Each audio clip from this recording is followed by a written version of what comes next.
this is a Fox News alert. A major upset in the Virginia GOP primary. Tea Party-backed candidate Dave Brat has defeated House Majority Leader Eric Cantor.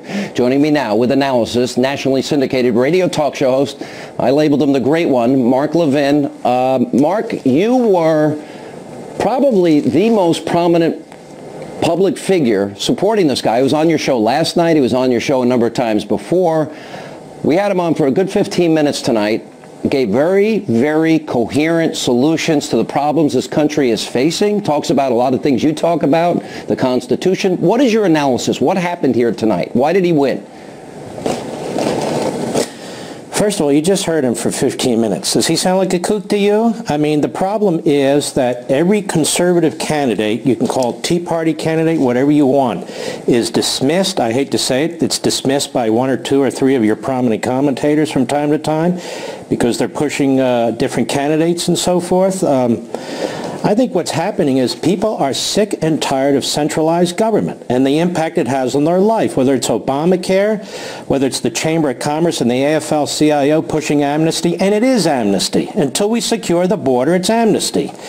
They're tired of being pushed around and bullied by Mitch McConnell and others who rub their noses in it. We're going to crush you. When he says Tea Party, the Tea Party's bigger than any particular Tea Party group. The Tea Party is Americans who rose up and gave John Boehner the speakership.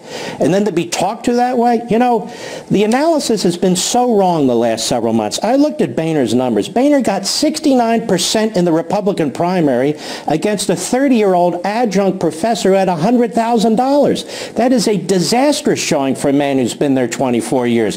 I look at McConnell, the Republican leader in the Senate. He's been elected, what, 5, 6 times?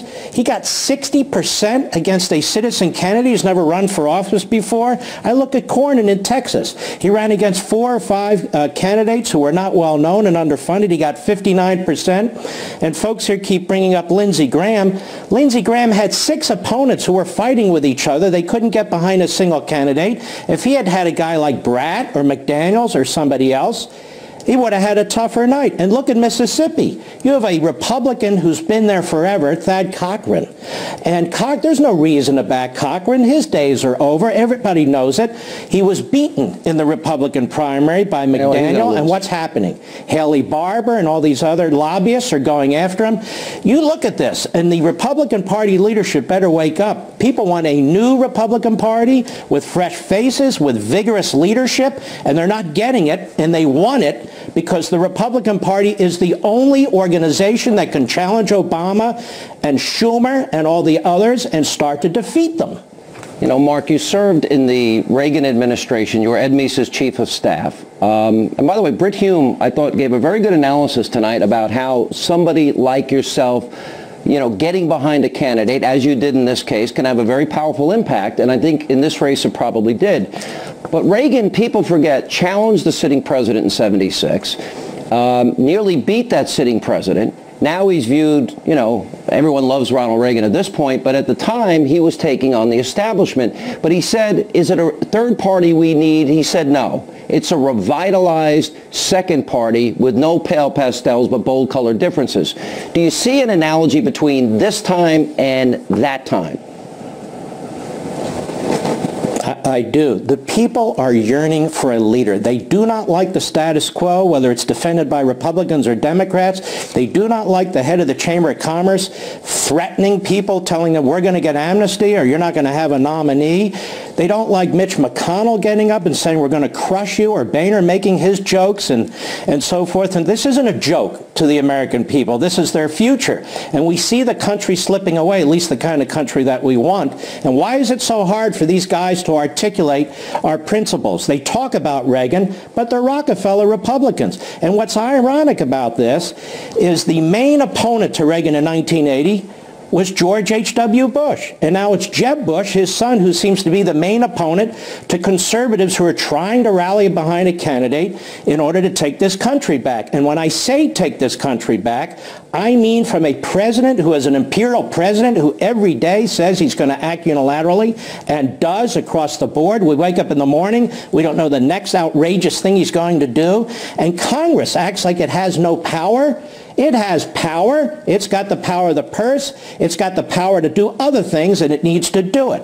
And they're afraid of Obama. They're afraid to take these steps. And you can see there's a percolating anger and frustration among many of the American people, not just in the Republican Party. I'll tell you one other thing.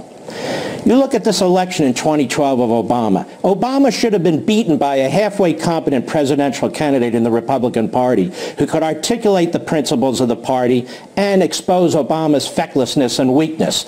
We didn't do it. Millions of people stayed home. And who are those millions of people? Those were Reagan Democrats. Those are blue-collar Democrats. Stop chasing ethnic groups. Stop chasing genitalia. Talk to the American people. Talk about liberty, opportunity. Explain to them that Obama is wrong and that we need to unleash the American people and unleash the economy. You know, you might be making news with that genitalia remark, but for those that don't know you, don't know your sense of humor. But isn't it also, you talked about the country slipping away. In one of your books, you said we're living in a post-constitutional America. Mark, 50 million Americans are out of work. You see what's happening with Obamacare. They can't even put up a website. You see what's happening with the VA, the IRS. And then look at what our government is doing just today by basically flying people into Tucson, into Phoenix, illegal immigrants into this country, and Americans are saying secure the border. How important is that to all of this? How much impact did all of this have on this race? We have an Obama-made refugee problem, and it is growing on our southern border. It's like we're the third world. People are pouring over our border. It's the president's responsibility to secure it. He went all the way to the Supreme Court to fight Arizona and Texas and Georgia and South Carolina and other states and said, no, I'm in charge of immigration. I'm in charge of it. And what has he done? He's unleashed criminals into this country. He won't secure the border. This is what the people want. They want that border secure. They want that E-Verify enforced, and then we'll talk about the other subjects. Since 1986, the American people have been told that border is going to be secure, and now we have people coming across here. We don't know who they are. They won't stop, and we can't control it. Mark, we got to run the great one each afternoon and evening. Just check your radio dial. Thank you, Mark. Appreciate it. And come on.